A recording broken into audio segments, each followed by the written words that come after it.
हम लोगों ने देखा है कि 180 to 200 के अप्रोक्सी आता है, लेकिन हम लोगों ने बहुत सारी छुट्टियों को काटा। अगले से तेरी जो छुट्टियां होती है ना, कि वो दिवाली है, वो रक्षाबंधन है, तो हम लोग क्यों दें उसमें छुट्टी? तो जरूरी नहीं है। तो हम लोगों ने इसमें हम लोग को जरूरी लगा कि नहीं, हम लोग वो टाइम जो है बच्चों को पढ़ाएंगे और पढ़ा करके उसमें जो हम लोग को ज्यादा से ज्यादा अचीव करने की कोशिश करेंगे।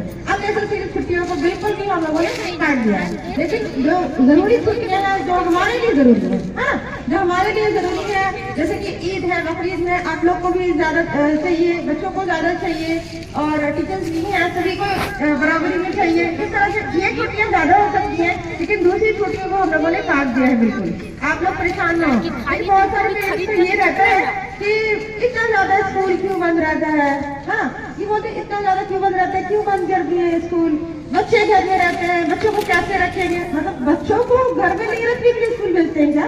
ये तो नहीं है। बच्चों को हम लोग कैसे टैकल करेंगे? और ऐसा आया है, ये फीडबैक आई है कि जो है ना बंद हो गया, अब क्या है, बच्चे नहीं जाएंगे, घर में रहेंगे, ये करेंगे। मतलब सोचिए कि बच्चे जो आपके बच्चे हैं 3-4 घंटे में जो है ना आप लोग ये इस तरह से बोलते हैं, तो स्कूल जो कुछ डिसीजन लेता है क्यों बंद किया गया स्कूल, तो इसके पीछे मैनेजमेंट ने कुछ सोच समझ के डिसीजन लिया होगा ना, बिल्कुल सोच समझ के लिया होगा कि छुट्टियां अगर हम लोग अरेंज नहीं करेंगे इस तरह से, तो टीचर्स की ट्रेनिंग कब देंगे, सिलेबस मेकिंग कब करेंगे, कैलेंडर प्लान कब बनाएंगे, जो भी चीजें एक्टिविटीज हम लोग को करनी है वो कब करेंगे, लेसन प्लान टीचर्स कब बनाएंगी। तो कुछ चीजें होती हैं जो जिसको समझते हुए हम लोगों को छुट्टियां देनी पड़ती हैं, जिसमें आप लोगों को कोऑपरेट करना चाहिए, समझना चाहिए, कंप्लेन नहीं करना चाहिए कि क्यों बार-बार इतनी छुट्टी हो गई है, बच्ची की पढ़ाई नहीं हो रही है। हमें भी उतना ही फिक्र है जितनी फिक्र आपको उनकी तालीम की है और तरबियत की है ना, तो इसमें आप लोग कोऑपरेट किया कीजिए, आपसे रिक्वेस्ट है। तो कुछ रूल्स एंड रेगुलेशन हम लोग अभी डिस्कस करने जा रहे हैं, स्कूल के होल ईयर में क्या क्या होना चाहिए, ठीक है। तो जो कि बीच में बताने की जरूरत पड़ेगी, बिल्कुल पड़ेगी, हम लोग बीच बीच में भी बताते रहेंगे, लेकिन मुझे लगता है कि अगर सेशन की शुरुआत में ये थोड़ा सा आप लोग जान जाए, डिस्कस हो जाए तो ज्यादा बेटर होगा। तो सबसे पहली जो बात होगी वो अटेंडेंस की बात करेंगे, बच्चों की अटेंडेंस के बारे में बात करूंगी। आप लोगों ने देखा होगा कि रिजल्ट डे के दिन कि बेस्ट अटेंडेंस अवार्ड का हम लोगों ने इंट्रोड्यूस किया इस बार, है ना। एक कुछ बच्चे हैं जूनियर्स में बेस्ट अटेंडेंस अवार्ड किसी को मिला है, क्या नाम है, नाम क्या है? सीनियर्स में मारिया है, क्या? अच्छा,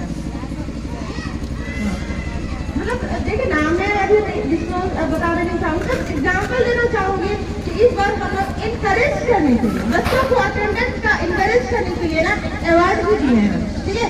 best attendance of the year, best performance of the year, best student of the year, इस तरह की चीजें हम लोग इम्प्लीमेंट कर रहे हैं।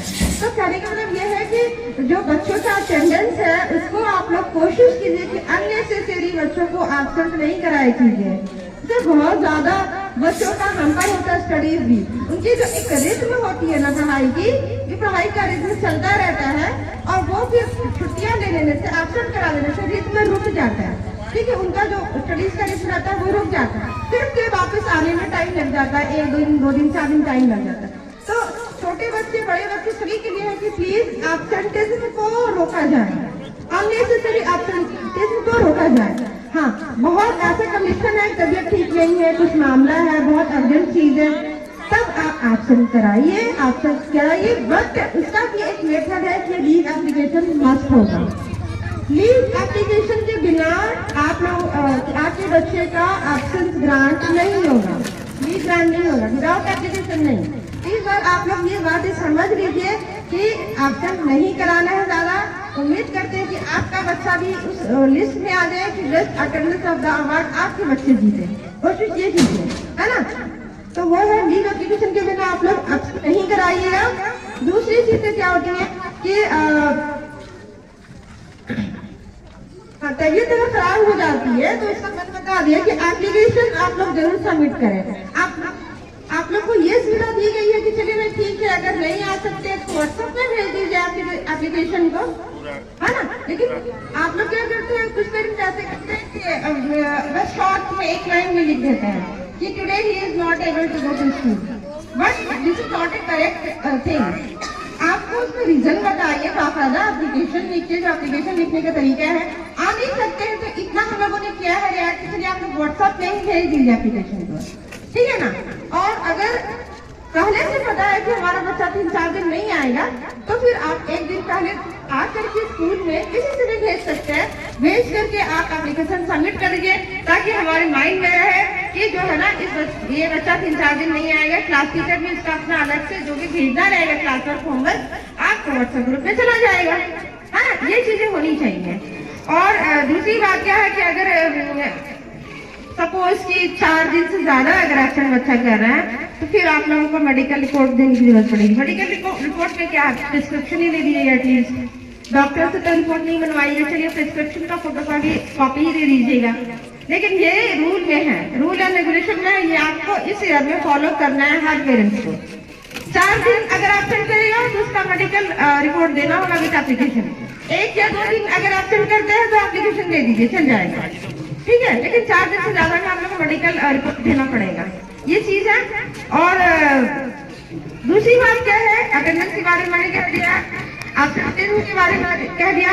दूसरी चीज क्या है कि बच्चों को आप लोग फुल यूनिफॉर्म में भेजें, बच्चों को फुल यूनिफॉर्म में भेजें। जो स्कूल का यूनिफॉर्म है, जो कलर है, जो सॉक्स है, जो शूज है, जो हिजाब है, जो टोपी है।